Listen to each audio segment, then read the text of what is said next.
23 জুলাই রাত 1টা একজন senior influencer call দিয়ে বলল, তাশরিফ তোর বাসার নিচে নাম, চা খাইতে আসতেছি, গুরুত্বপূর্ণ কিছু কথা আছে। এভাবেই তার ফেসবুক পোস্টে লেখেন তাশরিফ খান।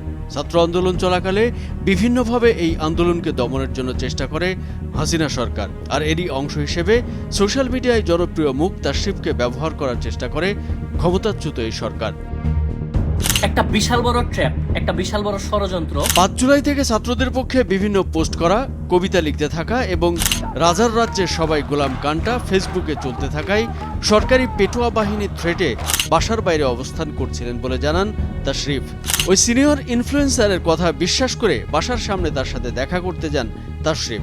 এরপর গাড়ি থেকে 6-7 জন নেমে আসে। ফোন করা ইনফ্লুয়েন্সার তাশরিফকে পাশে নিয়ে জানান তার সাথে আরও যারা আছে তারা একটি এজেন্সির লোক এবং আইন প্রয়োগকারী সংস্থার বাহিনীর কয়েকজনও আছে। তাশরিফ তখন তার কাছে জানতে চান ওনারা আমার কাছে কেন এসেছেন, কি চান। ওই ইনফ্লুয়েন্সার তখন বলেন, সরকারি একটা কাজ আছে, এই সরকার আরও 7-8 বছর ক্ষমতায় থাকবো, আমরা ঠিকমতো বাঁচতে চাইলে সরকারের পক্ষে কাজ করতে হইব, এর বাইরে কোনো রাস্তা নেই। এই কথা বলে তাশরিফকে আবার গাড়ির কাছে নিয়ে যায়। সেই 6-7 জনের মধ্য থেকে একজন বলেন, তাশরিফ তোমাকে আমরা চিনি, আমরা তোমাকে একটা স্ক্রিপ্ট দিয়েছি, ছোট্ট একটি ভিডিও করতে হবে, এই ভিডিওটা আমাদের কালকের মধ্যে লাগবে, পরশু সরাসরি প্রধানমন্ত্রী ওই ভিডিওটা দেখবে এবং তারপর তুমি আপলোড করবা।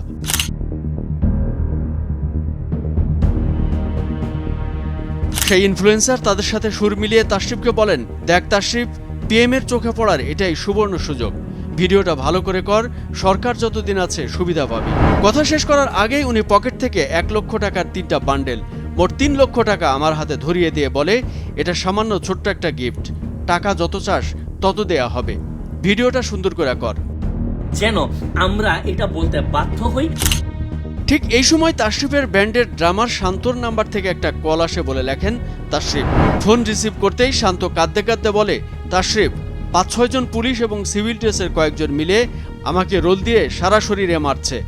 তাশরিফ লেখেন, শান্তর কথা শুনে আমার হাত পা একরকম কাঁপতে থাকে, আমি বোঝার চেষ্টা করি এই মার খাওয়াটা কি আমাকে এদিকে রাজি করার জন্য ভয় দেখানো, নাকি কেবলমাত্র একটা বিচ্ছিন্ন ঘটনা। এরপর শান্তর লাইন কেটে যায়। এরপর তাশরিফ লেখেন, এই পরিস্থিতিকে সামাল দিতে আমি তাদের বলি, ঠিক আছে আমি দেখতেছি কি করতে পারি, কালকের মধ্যে জানাচ্ছি।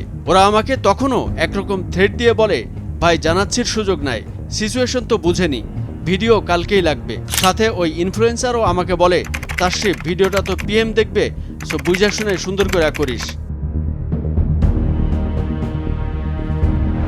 তাদের কথা শেষ করে বাসায় গিয়ে সবাইকে সব ঘটনা জানায় তাশরিফ।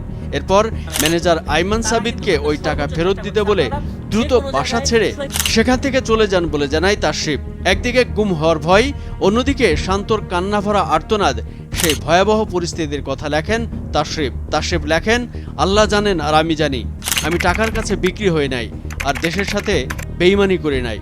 তাশরিফ আরও লেখেন, সেদিনের সেই ঘটনা আমি লিখে পোস্ট করছি এই কারণে যেন ভবিষ্যতে কখনো এই স্বৈরাচারের প্রতি আমার ঘৃণা এতটুকু পরিমাণও কমে না যায়।